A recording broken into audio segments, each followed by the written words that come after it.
Today's video, I'm going to teach you how to add a new page in Notion. Adding a new page in Notion is one of the most basic and useful skills to learn, because pages are the foundation of how you organize notes, documents, projects, and team information. Once you know how to create them quickly, it becomes much easier to keep your workspace clean and structured. The first way to add a new page is from the sidebar. On the left side of your Notion window, you'll see your team spaces listed. To create a page that is shared with your team, simply look for the plus icon next to any team space and click it. As soon as you do that, Notion will create a new page inside that team space.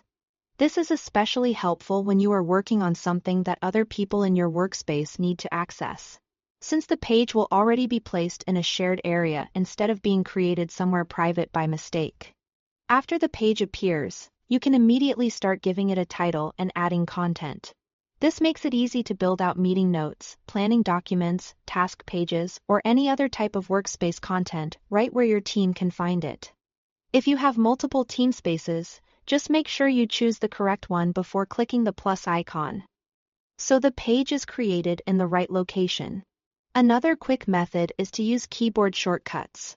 If you prefer working without reaching for your mouse, Notion lets you instantly generate a new blank page with a simple command. On a Mac, press Command and N at the same time. On Windows, press Ctrl and N. This will create a new blank page right away, which is a great option when you want to move quickly or capture an idea before you forget it. Keyboard shortcuts can be a real time saver, especially if you create pages often throughout the day. They also help keep your workflow smooth, since you can stay focused on typing and organizing without interrupting your momentum.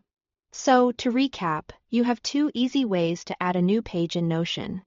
You can click the plus icon next to a team space in the sidebar to create a shared page for your team. Or you can use the keyboard shortcut to instantly open a brand new blank page. Both methods are fast, simple, and useful depending on how you like to work. Once you start using these options regularly, creating new pages in Notion will feel completely natural.